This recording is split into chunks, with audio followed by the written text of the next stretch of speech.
Hello అండి, welcome to profit master dot in. ఇక ఈరోజు మార్కెట్స్ కానీ గమనిస్తే అటు గ్లోబల్ క్యూస్ పరంగా చాలా స్ట్రాంగ్ ఉన్నాయి. మరీ ముఖ్యంగా అటు ఏషియన్ మార్కెట్స్లో సౌత్ కొరియా కానివ్వండి, తైవాన్ కానివ్వండి, చాలా స్ట్రాంగ్ ర్యాలీ అనేది ఈరోజు కొనసాగింది.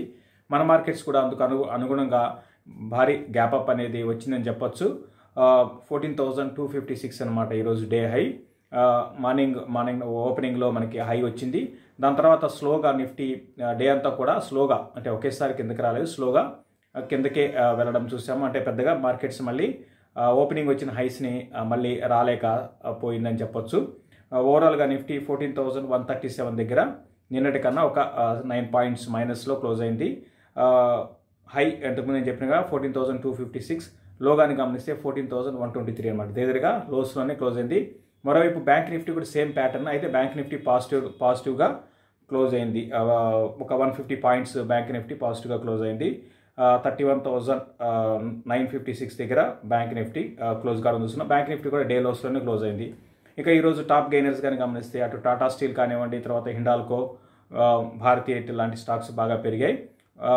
మెటల్స్ బాగా పెరుగుతున్నాయండి ఈ మధ్య. లాస్ట్ ఒక 1.5 మంత్ 2 మంత్స్గా గ్లోబల్గా మెటల్ అటు బేస్ మెటల్స్ అన్నీ కూడా చాలా స్ట్రాంగ్. అటు స్టీల్ ప్రైసెస్ కానివ్వండి, అటు మనకి జింక్, అల్యూమినియం, కాపర్, ఇవన్నీ కూడా బాగా లాస్ట్ కొన్ని రోజులుగా భారీగా ఇంటర్నేషనల్ మార్కెట్లో పెరుగుతున్నాయి. దాంతోపాటు మన ఇండియాలో కూడా బాగా రేట్లు పెరిగాయి. ఏదేమైనట్టు కూడా మెటల్స్ అనేది ప్రస్తుతానికి లాస్ట్ కొన్ని రోజులుగా మంచి ర్యాలీ అనేది చూస్తున్నాము. ఈ రోజు కూడా మెటల్ స్టాక్స్ అన్నీ కూడా బాగా పెరిగాయి. మరోవైపు నిఫ్టీలో వీక్ ఉన్న స్టాక్స్లో కానీ గమనిస్తే టైటాన్ కానివ్వండి, నెస్లీ, ఇటువంటివన్నీ కూడా -2% నష్టాల్లో క్లోజ్ అయింది. ఇది ఓవరాల్గా బ్రీఫ్గా నిఫ్టీ గురించి. ఇక స్టాక్స్, ఇండివిజువల్ స్టాక్స్ బాగా పెరిగాయండి ఈరోజు. అడ్వాన్స్ డిక్లైన్ రేషియో కానీ గమనిస్తే మనకి ఎక్కువగా అడ్వాన్సెస్ ఉన్నాయి. 914 స్టాక్స్ దాకా ఈరోజు బాగా గెయిన్స్లో ఉంటే 540 స్టాక్స్ ఈరోజు నష్టాల్లో ఉన్నాయి. అంటే ఎక్కువ లాస్ట్ 2 డేస్లో అయితే మనకి డిక్లైన్స్ ఎక్కువ ఉన్నాయి, బట్ ఈరోజు అడ్వాన్సెస్ బాగా ఎక్కువ ఉన్నాయి. ఇక మంచి అంటే ఈరోజు బాగా టాప్ గెయినర్స్ కానీ, అంటే స్టాక్ ఆఫ్ ది డే చెప్పాలి అంటే ఐడిఎఫ్సి ఫస్ట్ బ్యాంక్ అని చెప్పొచ్చు. ఇది 46 రూపీస్కి వచ్చింది, 11% పెరిగింది. నిన్న కూడా ఇది టాప్ గెయినర్ అనమాట. ఇంకో భారత్ ఫోర్జ్ కూడా 9% ఈరోజు పెరిగి ఇది కూడా చాలా స్ట్రాంగ్గా ఉంది.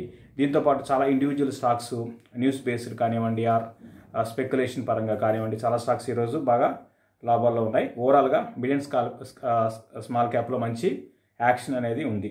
ఇది ఓవరాల్గా బ్రీఫ్గా మార్కెట్స్ గురించి. ఇక ఓవరాల్గా ఇక్కడ నుంచి మార్కెట్స్ ఏ విధంగా ఉంటాయి, నిన్న కూడా మనం అనుకున్నాము దగ్గరగా 14,250 260 అనేది రెసిస్టెన్స్ అనుకున్నాము. ఈరోజు హైగాని గమనిస్తే సేమ్ అదే ఉంది. ఇప్పుడు కూడా అదే చెప్పగలుగుతాను. 14,250 260 లెవెల్స్ నిఫ్టీకి ఇమీడియట్ రెసిస్టెన్స్ అనమాట. అది దాటగలిగితేనే నిఫ్టీ బాగా పెరిగే అవకాశాలు ఉన్నాయి. నా పర్సనల్ వ్యూ ఏంటంటే ఇక్కడ ఇండెక్స్ పెద్దగా భారీగా ర్యాలీ ఉండకపోవచ్చు అండి. ఇండెక్స్ పరంగా ఇన్ని రోజులు ఒక లాస్ట్ 2 మంత్స్గా మనకి ఒక నాన్ స్టాప్ ర్యాలీ అనేది అయితే ఉందో అది కొంచెం ఈ లెవెల్లో ఆగి కన్సాలిడేషన్లో ఉండవచ్చు. మనకి ఇక్కడ నుంచి రిజల్ట్స్ స్టార్ట్ అవుతున్నాయి. దీంతోపాటు గ్లోబల్ మార్కెట్స్ అన్నీ కూడా భారీగా పెరిగిపోయి ఉన్నాయి కాబట్టి కొంచెం ఈ లెవెల్లో ఆగొచ్చు. దీంతోపాటు నిన్న అనుకున్నాము ఎఫ్ఐఎస్ కూడా చూడమన్నాము. ఈ రోజు కానీ గమనిస్తే ఎఫ్ఐఎస్ నిన్న -483 crores నిన్న అమ్మారు.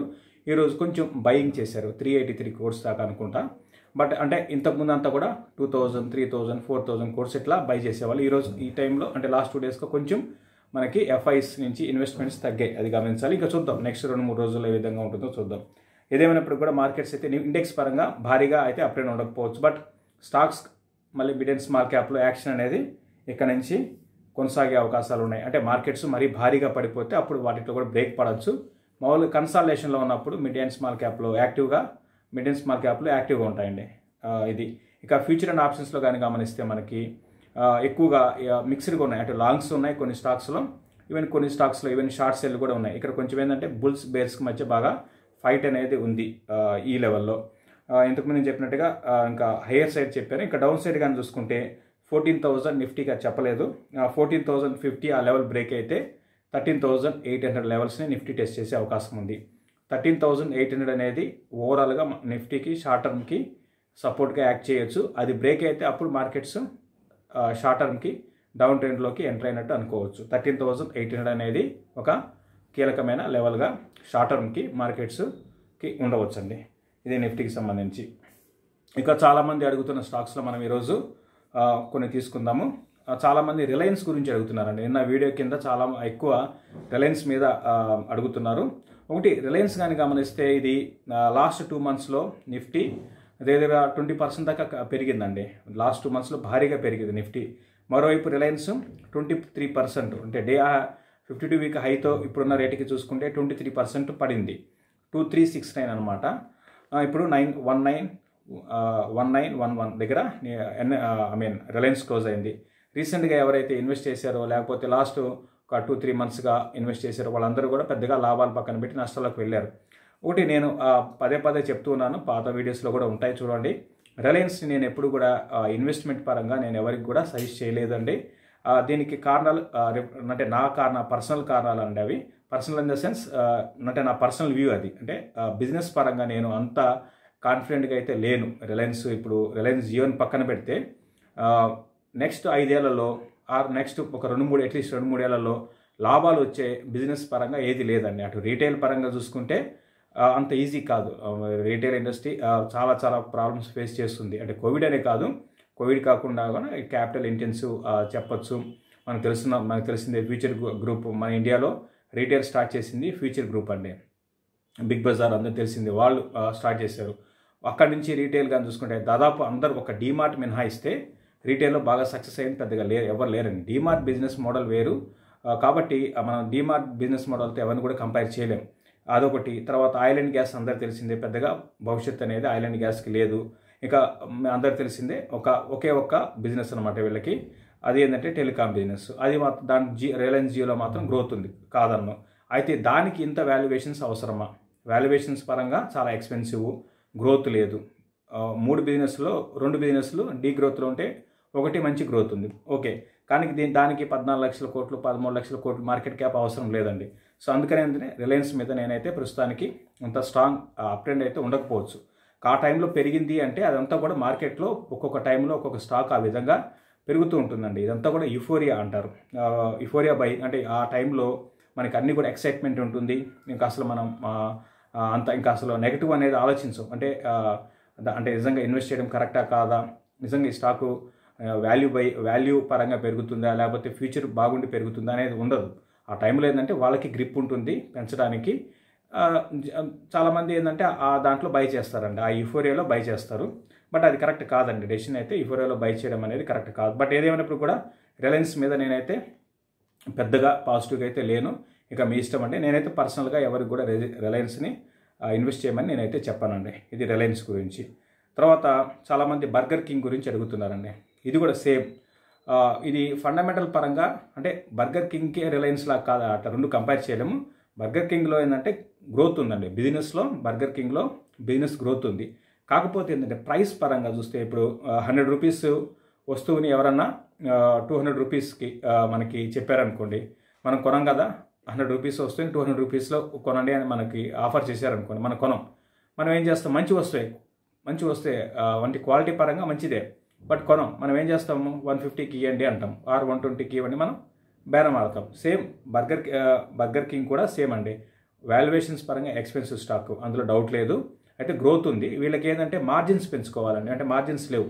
గ్రోత్ పరంగా అటు టాప్ లైన్ గ్రోత్ అంటే రెవెన్యూస్ పరంగా బాగున్నాయి. మార్జిన్స్ ఇక్కడ ఏం చేయాలంటే ప్రాఫిట్స్ని పెంచుకోవాలి. ప్రాఫిట్స్ని పెంచుకుంటే అప్పుడు స్టాక్లో అప్ ట్రెండ్ అనేది ఉంటుంది. అందరూ కూడా ఏంటంటే ఐపీఓకు తర్వాత ఇక ఎట్లుంటుందంటే ఎక్సైట్మెంట్ ఉంటుందండి. అటు మనకి యూట్యూబ్లో కానివ్వండి, తర్వాత వేరే న్యూస్ ఛానల్స్లో, అదర్ ఛానల్స్లో ఇంకా మీరు కొనకపోతే ఇక ఈ స్టాక్లో ఏదో అనే ఒక ఫీలింగ్ మనకి తీసుకొస్తారండి. సో అదంతా యుఫోరియా. అటువంటి వాటికి మనం లోన్ కాకూడదు. ఎప్పుడు కూడా ఇన్వెస్ట్మెంట్ చేసేటప్పుడు ఇటువంటివి అన్నీ కూడా ఉంటాయండి. స్టాక్ మార్కెట్లో ఇటువంటివన్నీ జరుగుతూ ఉంటాయి. ప్రతి బుల్ మార్కెట్లోనూ ఉండేవి. సో ఫైనల్గా ఏంటంటే రీటైల్ ఇన్వెస్టర్స్ ఏదో ఒక స్టాక్లో హైలో ఇరుక్కుంటారు. ఇంకా వాళ్ళకి ఆ రేట్ రాకపోవచ్చు అనమాట. కొన్ని స్టాక్స్లో అయితే మెజారిటీ స్టాక్స్ రావండి. ఏదైతే క్వాలిటీ స్టాక్స్ ఉంటాయో అవే కంటిన్యూగా పెరుగుతాయి. మిగతా స్టాక్స్ అన్ని కూడా ఈ బుల్ మార్కెట్లో ఉన్న స్టాక్స్ నెక్స్ట్ బుల్ మార్కెట్లో పార్టిసిపేట్ కావు. ఏదేమైనప్పటికీ బర్గర్ కింగ్ అయితే ఫండమెంటల్ పరంగా ఓకేనండి. కాకపోతే ఎక్స్పెన్సివ్ స్టాకు. లాంగ్ టర్మ్కి హయ్యర్ లెవెల్స్లో కొని ఉంటే మీరు ప్రస్తుతానికి హోల్డ్ చేయండి. యావరేజ్ కూడా చేయకండి. ప్రైస్ కరెక్షన్ కొంచెం రావడానికి అవకాశం కనపడుతుంది. ఇది బర్గర్ కింగ్ గురించి. తర్వాత ఇంకొకరు నోసిల్ గురించి అడుగుతున్నారు. నోసిల్ ఫండమెంటల్గా ఓకేనండి. అయితే ఇది కూడా పెద్దగా భారీ గ్రోత్ అనేది లేదు ఇన్ని రోజులు. అయితే ఇక్కడ నుంచి కొంచెం ఈ స్టాక్లో కొంత రెవెన్యూ ఇక్కడ నుంచి నెక్స్ట్ క్వార్టర్ నెక్స్ట్ 2-3 క్వార్టర్లు కొంచెం బాగా రావడానికి అవకాశాలు ఉంటాయండి. వీళ్ళు ఏంటంటే వీళ్ళ మెయిన్ బిజినెస్ అంటే వీళ్ళు కెమికల్స్లో ఉన్నారు. అయితే మెయిన్ బిజినెస్ ఏంటంటే వీళ్ళకి రబ్బర్ కెమికల్స్లో వీళ్ళకి 60% బిజినెస్ వీళ్ళదండి, వీళ్ళకి ఉంది. సో ఇప్పుడు ఏమైంది మన ఇండియాలో మనం చూసాము లాస్ట్ ఒక 5-6 నెలలుగా బాగా 2 వీలర్స్ కానివ్వండి, 4 వీలర్స్ కానివ్వండి బాగా కొనడం అనేది జరిగింది.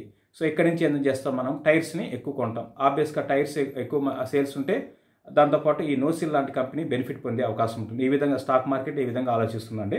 కాబట్టి నోసిల్కి ఎక్కువగా ఈ రబ్బర్ కెమికల్స్ బిజినెస్లో వీళ్ళకి 60% వీళ్ళకి ఇన్కమ్ అనమాట. కాబట్టి వీళ్ళ గ్రోత్ అనేది పెరిగే అవకాశం ఉంది. నెక్స్ట్ క్వార్టర్ అంటే ఇప్పుడు ఈ క్వార్టర్ రిజల్ట్ కూడా బాగుంటాయండి. అయితే రీసెంట్గా ఈ స్టాక్ కూడా పెరిగింది. కాబట్టి ఇది ఒక ఇన్వెస్ట్మెంట్గా ఆల్రెడీ కొని ఉంటే హోల్డ్ చేసుకోండి, లాంగ్ టర్మ్కి పర్లేదు. అయితే ఇదంతా కూడా ఏంటంటే కొంచెం మధ్య మధ్యలో ప్రాఫిట్ బుక్ చేసుకోవాలండి. ఎందుకంటే ఇది గతంలో 200కి వెళ్ళింది, అక్కడ నుంచి చాలా బాగా భారీగా పడిపోయింది. ఇవన్నీ కూడా ఏంటంటే మధ్య మధ్యలో ప్రాఫిట్స్ బుక్ చేసుకోవాలి, కంటిన్యూగా చూస్తూ ఉండకూడదండి. మంచి ప్రాఫిట్స్లో ఉంటే ప్రాఫిట్స్ని బుక్ చేసుకోవాలి, మళ్ళీ కావాలంటే రీఎంటర్ కావాలి. అంతేగాని కంటిన్యూగా స్టడీగా గ్రోత్ ఉండదు. మధ్యలో ఎకానమీలో వచ్చిన మార్పులు తగ్గట్టుగా ఈ స్టాక్ కూడా పడుతూ పెరుగుతూ ఉంటుంది. ఇది నోసిల్ గురించి. దీంతోపాటు నేను అనుకున్నాము మనం ఇప్పుడే అనుకున్నాం ఒక సైకలాజికల్గా ఏంటంటే మన చుట్టూ ఉన్న పరిస్థితులు మనల్ని ఒక స్టాక్ మార్కెట్లో ఏ విధంగా చేస్తాయంటే తప్పులు చేసే విధంగా చేస్తాయండి. యుఫోరియా అనేది క్రియేట్ చేస్తుంది. దీంతోపాటు కొంతమంది ఏంటంటే ఈ సైకాలజీని అంటే మనిషి యొక్క సైకాలజీని తెలుసుకొని వాళ్ళు వ్యాపారంగా అంటే వాళ్ళు దాన్ని వ్యాపారం చేసుకోవాలనే ఉద్దేశంతో ఉంటారండి. అంటే మనిషికి అంటే ఏదో పెరిగిపోతుంది, ఇంక ఈ స్టాక్ ఇట్లా ఈ విధంగా అయిపోతుంది అని చెప్తే అందరూ కూడా ఆ స్టాక్ని కొనడము, అటువంటి స్టాక్స్ని రికమెండ్ చేయడము చేస్తూ ఉంటారు. సో ఇటువంటి స్టాక్స్ అంటే అటువంటి స్టాక్స్ దూరంగా ఉండడం అనేది చాలా వరకు మంచిది. ఎప్పుడు కూడా ఒక స్టాక్లో ఇన్వెస్ట్ చేసే ముందు ఓన్ పర్సనల్గా మీరు ఎవరికి వాళ్ళు బాగా తెలుసుకొని ఇన్వెస్ట్ చేయాలి. ఇన్వెస్ట్ చేసిన తర్వాత తెలుసుకుంటే ఉపయోగం లేదండి. ఇన్వెస్ట్ చేసే ముందే బాగా 1-2 సార్లు తెలుసుకొని స్టడీ చేసి ఫండమెంటల్గా బాగుండి ఫ్యూచర్ గ్రోత్ బాగుండి మెయిన్ ఫ్యూచర్ గ్రోత్ బాగుండి స్పెక్యులేషన్ అనేది పెద్దగా లేకుండా ప్రమోటర్స్ అంతా కూడా మంచి ట్రాన్స్పరెంట్గా ఉండే ప్రమోటర్స్ ఉంటే అటువంటి కంపెనీస్ ఫ్యూచర్లో బాగుంటాయండి. కాబట్టి ఆ విధంగా ప్రతి ఒక్కరు కూడా ఇన్వెస్ట్ చేయమని చెప్తాను. థ్యాంక్ యూ అండి. చూస్తున్న ప్రతి ఒక్కరు కూడా షేర్ చేయండి, లైక్ చేయండి. అదేవిధంగా కొత్తగా ఏమైనా చూస్తే ప్రాఫిట్ మాస్టర్ యూట్యూబ్ ఛానల్ని సబ్స్క్రైబ్ చేసుకోమంటాను. దీంతోపాటు మనం తెలిసిందే ఇన్వెస్టర్ అండ్ ట్రేడర్స్ కార్నివాల్ అనేది ఉంది. ప్రతి ఒక్కరు కూడా దీంట్లో పార్టిసిపేట్ కావడానికి ప్రయత్నం చేయండి. దీంట్లో ఏంటంటే డిఫరెంట్ అనలిస్టులు అందరూ కూడా ఒక 7 మంది అనలిస్టులు ప్రస్తుతానికి, ఇంకా ఒకరిద్దరు కూడా రావడానికి అవకాశం ఉంది. సో వాళ్ళ వ్యూస్ అటు ఇన్వెస్ట్మెంట్ పరంగా అటు ట్రేడింగ్ పరంగా కూడా ఉంటుంది. ఎవరి వ్యూస్ వాళ్ళు ఉంటాయి కాబట్టి పర్సనల్గా ఆ వ్యూస్ అనేవి కూడా ఉంటాయి. దీనికి సంబంధించిన డీటెయిల్స్ అన్ని మన కింద మెసేజ్ బాక్స్లో ఉంటాయి, ఒకసారి చూడమని చెప్తాను. థ్యాంక్ యూ అండి.